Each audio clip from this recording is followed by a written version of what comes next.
ایک نوجوان ہمارا تبلیغی دوست گلاسگو میں رہتا تھا، وہ بیمار ہو کے ہاسپٹل گیا ہے، تو اس کی جو اٹینڈنٹ نرس تھی اس نے 3-4 دن کے بعد کہا کہ آپ مجھ سے شادی کریں گے؟ اس نے کہا میں مسلمان ہوں، تم کرسچن ہو؟ کہا میں مسلمان ہو جاؤں، اگر آپ شادی کرتے تو میں مسلمان ہوں۔ اس نے کہا تم کس وجہ سے مجھے یہ پیشکش کر رہے ہو؟ وہ کہنے کہ میں 3 دن سے تمہیں دیکھ رہی ہوں تو کہ تم نے ایک دفعہ بھی نظر اٹھا کے مجھے نہیں دیکھا، میں نرس ہوں، میری زندگی یہاں گزری ہے، میں نے کوئی نوجوان ایسا نہیں دیکھا جو لڑکی کو دیکھ کے نظر جھکا لیتا ہو، میں پہلی دفعہ اپنی زندگی میں کسی کو دیکھ رہی ہوں کہ جب اس کے سامنے میں آتی ہوں تو اس کی نظر جھک جاتی ہے، تو مجھے یقین ہو گیا تیرے اندر سچائی ہے۔ تو مسلمان ہو گئے۔ اس نے آگے کتنی بچیوں کو مسلمان کیا۔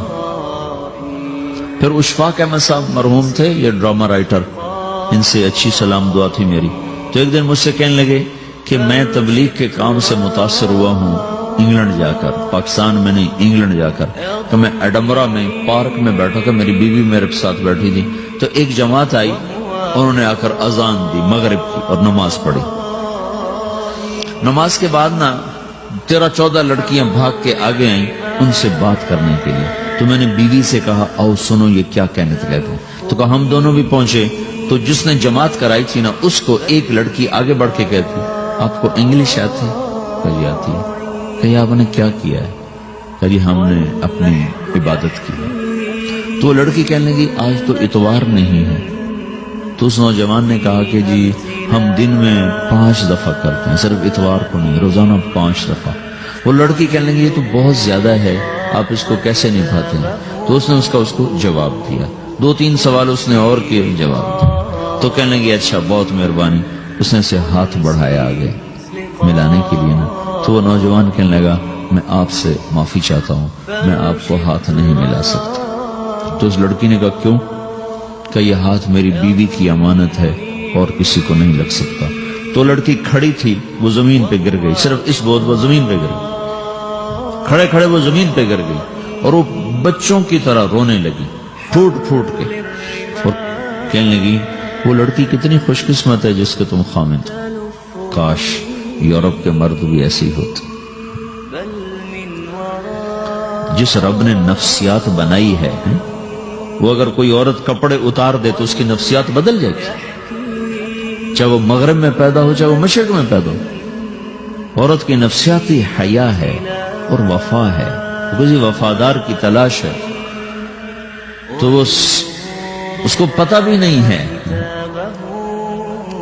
کہ مشرق کا حیا کیا ہے، لیکن وہ اس کو اللہ نے عورت بنایا ہے، اس کے اندر کی وہ نہیں مر سکتی چیز۔ کاش یورپ کے مرد بھی ایسے ہوتے۔ اور آنسو پوچھتی ہوئی وہاں سے اٹھ کے چل دی۔ تو اشفاق صاحب مرحوم کہنے لگے میں نے اپنی بیوی سے کہا بانو آج وہ تبلیغ ہوئی ہے کہ لاکھوں کتابیں بھی چھپ جاتی، وہ کام نہ ہوتا جو یہ نوجوان اپنے عمل سے کر گئے۔ تو میرے عزیزو کٹی پتنگ نہ بنو، اپنی کٹی پتنگ کی منزل کوئی نہیں رہتی۔ اللہ اس کے رسول کے ہاتھ میں اپنے ڈور دے کے چلو، اللہ اس کے رسول کی غلامی میں اپنے آپ کو چلاؤ تو اللہ تمہیں بھاگ لگائے گا، عزت بھی دے گا۔ اپنی منمانی میں کوئی راحت نہیں، اللہ کی قسم کوئی راحت نہیں۔ 6 بر اعظم پھر کے تمہیں بتا رہا ہوں کہ جو اپنی ترتیبوں پر چلنے والوں کے دکھ آپ لوگ اندازہ نہیں لگا سکتے۔ چلنا ہے تو اللہ اس کے رسول کی زندگی کو اپنا کے چلو، اللہ تمہاری دنیا بھی سکھ والی بنائے گا، آخرت بھی سکھ چین والی بنائے گا۔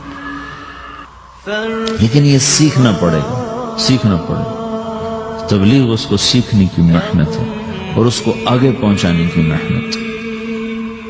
تو یہ عمر ہے، اس وقت ساری دنیا اسلام کے لیے تیار ہے، چونکہ نظریاتی طور پر دنیا شکست کھا چکی، کسی کے پاس کچھ نہیں۔